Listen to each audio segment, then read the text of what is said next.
So was Jeshua born before Abraham? Hey guys, it's John sitting here in the living room talking to you today about John 8:48, I believe, 58. John 8:58, where Joshua says, "Very truly I tell you, before Abraham was born, I am." And to me, there's a fascinating statement about this. You know, the Christians will take this as the saying him saying he's the Son of God. I take this as the same saying that before the Abrahamic religions, before the teachings of Abraham, I am was already in play. Abraham was where the path strayed and went a different direction. Before Abraham was I am. Was me creating my life. Was you creating your life.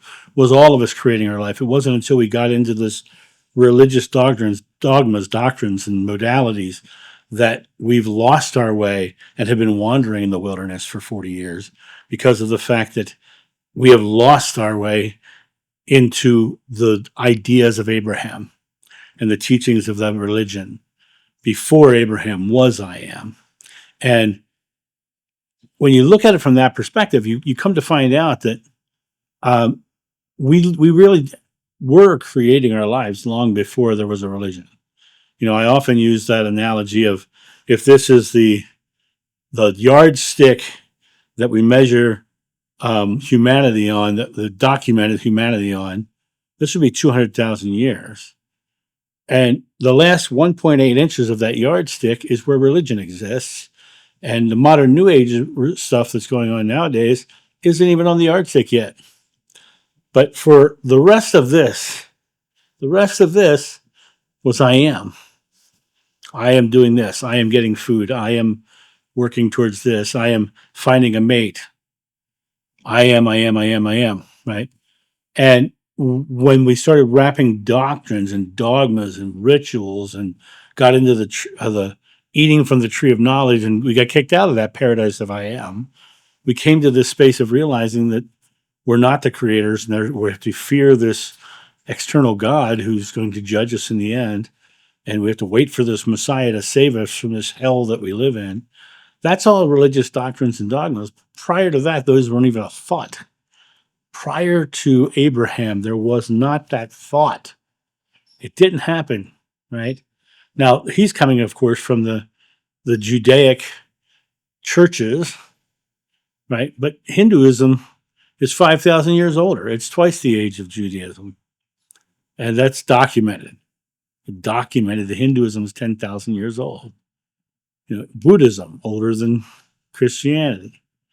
You know, Judaism is older than Christianity. But all of the Judaism and the line of Abraham and all the rules and regulations, which Jeshua breaks repeatedly in the Bible, breaks it repeatedly, doesn't honor the Sabbath, talks to a woman.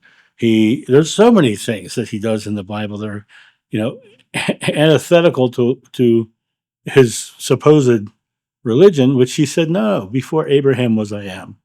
He was saying, I'm not of that line. I am not a practicing Jew. I am telling you the spiritual divinity that I found within myself, and I'm teaching you how to step into your power and create in your life. And he was showing us that before Abraham, people were doing this naturally. After Abraham and the Abrahamic line, we suddenly lost our way, and he was bringing it back.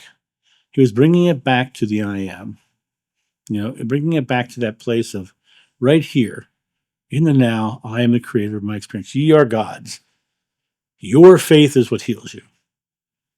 You can ask mountains to move, and it'll move.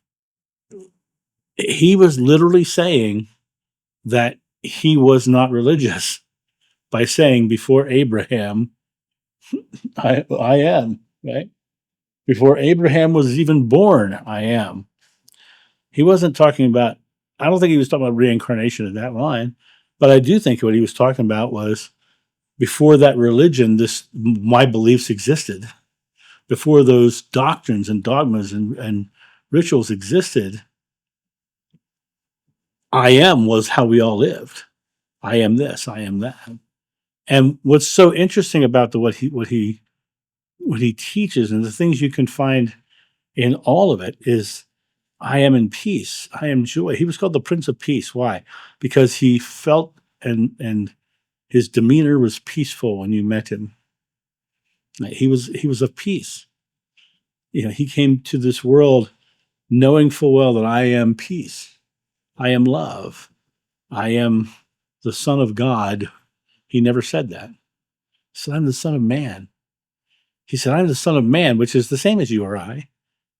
But he was declaring that we were the creator of our experience, and we had no need for the religion of Abraham. That's what that text was about. That's what that story is, in my belief. That's totally what I believe. It makes sense with everything I've experienced in my regressions. It makes sense with everything I've experienced in my studies of different religions, Hinduism, Buddhism, Baha'i, Islam. It makes sense to me that that's what he was talking about. It doesn't make sense to me that he was saying he was the Son of God when he doesn't say it anywhere else in the entire book. Somebody has to negotiate that this means he is the Son of God. And I don't believe that's at all what he was teaching. I don't believe that in any way, shape, or form. I think he had a divine epiphany about his own I amness, and that he stepped into the world of realizing he can create from that I amness. Be the I am, be the God, be the creator, be the expression of source, be the one who is stepping into your world and creating a beautiful, loving, peaceful expression through your own declarations of I am. And that came along long before Abraham. And that's my thought on this. You guys have a great day. And I'll talk to you soon. See ya. Bye.